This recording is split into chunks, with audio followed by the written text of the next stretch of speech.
It's now about 40 minutes after the hour of 6 o'clock. I'm Kimberly D'Souza, and welcome back to the Now Morning Show. Now in studio with me, I have Miss Adafia Trancoso Ribeiro, who is the legal director at WINAD, and of course WINAD is the Women's Institute for Alternative Development. Now they have a new program that they are offering to Venezuelan migrants, and of course Miss Ribeiro is going to talk to us about that. But first, let me just welcome Mrs. Ribeiro to the Now Morning Show. Thank you so much for joining us. Good morning, and thank you for having me. Good morning to the viewing public. Nice. Now, I interviewed recently one of your executive directors, Ms. Folade Mututa, so I do know about the work that WINAD is involved in. But of course, for viewers who may not know, what is WINAD about?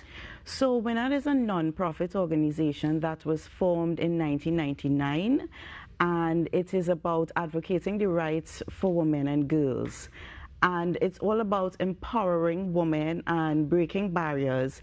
The organization is governed by a board of directors with 9 directors who all have varying skill sets. So I'm the director. I serve in the capacity as legal director. We have director human resources and a range of other directors who would all have a team below them to lend that support. So you have a wide array of expertise and services that we provide. Nice. Now, as you mentioned services, what are some of the services that the organization provides? So WINAD is known for its collaborative work. So we would have collaborated with the governments of Trinidad and Tobago, the United Nations, other NGOs, and the business sector. And in terms of that, we focus on advocacy around governance and leadership and other critical issues in society. At this point in time, we have an ongoing intergenerational project whereby it is aligning a young girl with a big sister, for want of a better word. So you have that mentorship program, and we have the ongoing legal services project where we provide legal support to migrants, Venezuelan migrants that is, and it's called Protecting the Legal Rights of Venezuelan Migrants in Trinidad and Tobago. Nice. Now, how did this project originate? So in or around 2016, I became director legal, and subsequent to that, we started doing community legal aid clinics in underserved or vulnerable communities. And thereafter, I think it was in around May 2020, the Pan American Development Foundation, PADF, contacted us about providing legal support to Venezuelan migrants. So the project started in about October 2020, and between October 2020 to 2021, we served approximately 133 Venezuelan migrants, and the project is ongoing today. Nice. So we continue into 2022 right now. Amazing. Yeah. Now, what are some of the services you provide in terms of, do you give legal advice in terms of, bringing their children across, in terms of, separation, that sort of thing? So what we have encountered is a wide array of issues that these migrants face. Now, because of the funding and the scope of the project, our activities are limited to certain types of matters. So at this point in time, our main focus are on domestic violence matters. We see a lot of custody matters coming in. There are immigration issues and human trafficking issues, of course. And we also provide mediation support to migrants who are involved in landlord and tenant disputes, because we have seen a lot of that where they are evicted without proper process being followed. We also see a lot of employer-employee disputes where employees are being exploited, and it's a humanitarian issue, as well as we provide legal representation in terms of immigration. And we provide legal advice generally, but in terms of legal representation and attorneys going to court, it's limited to certain types of matters. Because of the nature of the organization, as I said, we more focus on domestic violence matters, custody matters, and we also provide legal letters. So if someone comes and they need a pre-action letter done or an affidavit done and stuff like that, we would provide those support and services.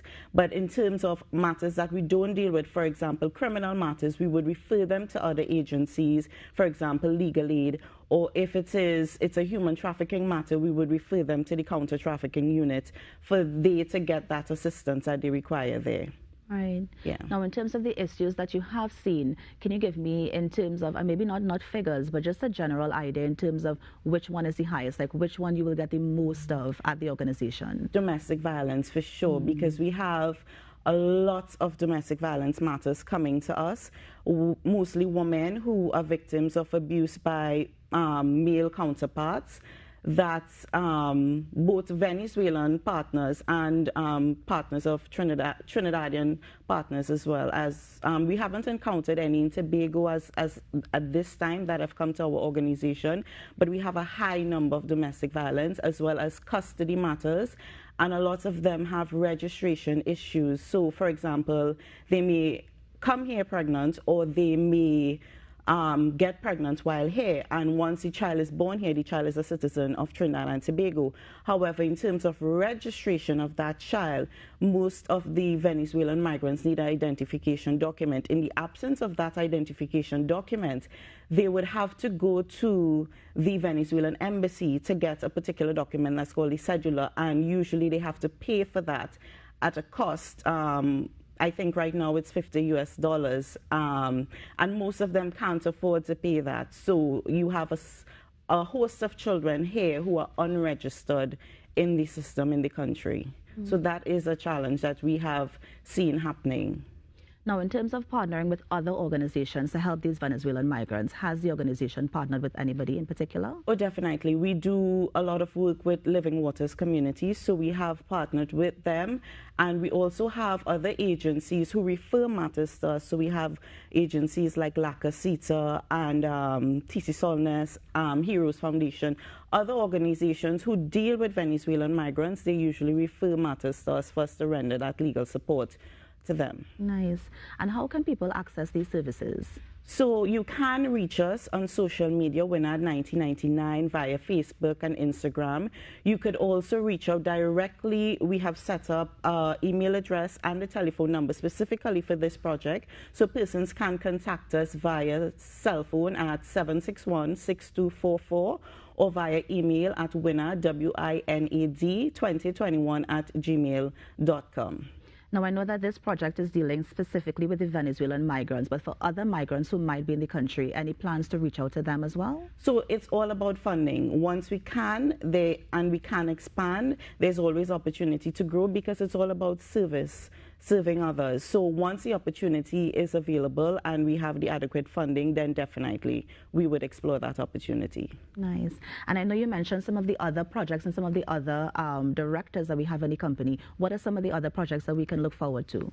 So at this point in time, I know the intergenerational is something that Winard has worked on for over the years, and that is something we continue and has recently brought back on the table to provide that mentorship and that big sister relationship. Also, I know they are doing a lot of research and advocacy around certain issues and women's leadership, and having women have a say and a space at making decisions. We also do a lot of work around gun violence, believe it or not. As a women's organization, Winard was very instrumental in advocating towards the Arms Trade Treaty. I heard about that, yes. So we do a lot of work around those issues as well. Nice. And finally, Mrs. Ribeiro, anything else you want to add?